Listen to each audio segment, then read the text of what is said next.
It's time now to bring in our State House Insiders. Antoine Seawright, our Democratic strategist, Dave Wilson, our Republican strategist. Guys, this is our final Insiders of the year. We want to look back at some of the big stories at the State House in 2025. Antoine, I'll begin with you. What was the biggest story for you that happened at the State House this year?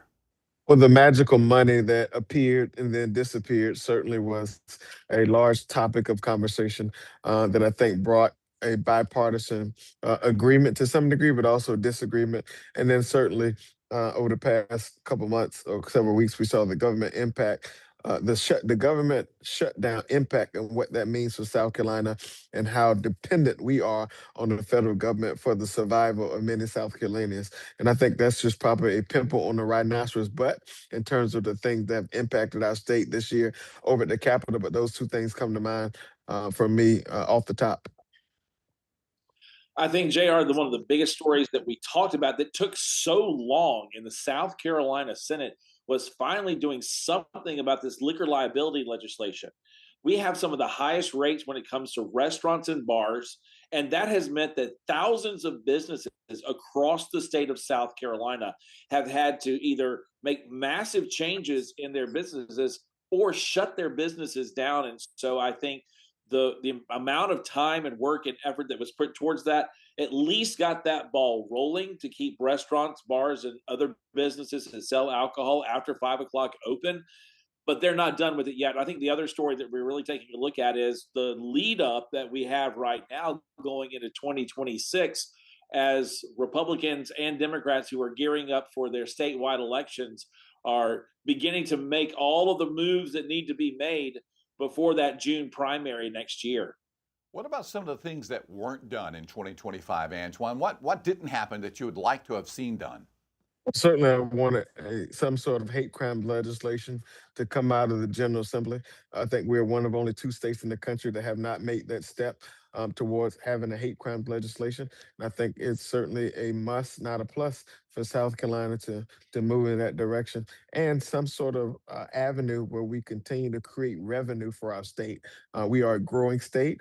I know we did the energy legislation to try to support some of the growth in our state, but we're going to continue to grow. So there's going to be a push and a pull effect, and certainly something to generate revenue in our state has to be the topic of conversation going forward. The other story, I think, JR, that did not get a whole lot of play, but that is expected to have some level of a discussion in 2026 is what's going to be going on with the death penalty. You have a lot of groups that are out there right now who are saying, listen, we have a problem with the people who are on death row, because if you have money or you're of a certain race, there's less of a likelihood that you're going to end up on death row. And there are a lot of folks who are in the chambers right now who are looking at this issue and asking the question why, especially because we had so many people who were on the backlog of death row executions, and we have had execution after execution in this state. And I think that's going to end up being a story in 2026. And speaking of 2026, it's going to be an election year. We're going to be electing a new governor for the first time in 10 years. Someone other than Henry McMaster will be governor of South Carolina come January of 2027. So a lot going on with the elections, and that's going to be, you're going to be seeing some campaign ads and television ads in the next few weeks and months, right?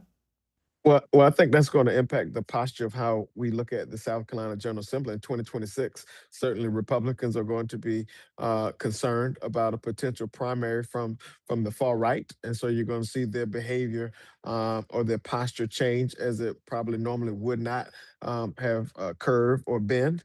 And then when we get past the filing deadline, then you have the June primary, and certainly that's going to impact. But on the statewide front, you're going to have every statewide office in our state up for re-election, as well as every member of the South Carolina House of Representatives, as well as local races. And so 2026 is going to be a jam-packed political year that's going to impact policy.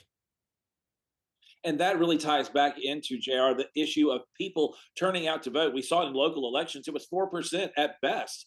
And so if we want to see changes happen in the way that our government does business and the things that go on, it's going to require more people to actually show up to vote, which is a key element in measuring the success of the outreach of these campaigns. We've got 5 Republicans and 2 Democrats right now just on the gubernatorial ticket That doesn't even count the down ballot races right now. So you got 2 members of Congress, 2 constitutional officers, and a state senator right now who are vying on the Republican side, and a House member and an attorney out of Charleston on the Democrats. So there's going to be a lot that's going to be stirring with that. I think the other thing that's going to be stirring is somebody's doing a lot of stirring of some water right now to create the mud that's getting slung around in this state.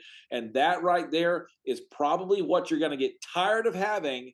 So get ready to pull out the detergent when it comes to South Carolina politics. So it's getting ready to get dirty. All right. As we mentioned, this is our last Insiders for 2025. But coming up during the holidays, Christmas, New Year's, the last few days of the year, we will have an extended Insiders program for you for 30 minutes. Dave and Antoine will look back at the top stories at the State House in 2025, and we will look ahead to 2026. Again, that'll be coming up between now and the end of the year at various times here on WLTX. All right, Dave, Antoine, guys, Merry Christmas to both of you and Happy New Year.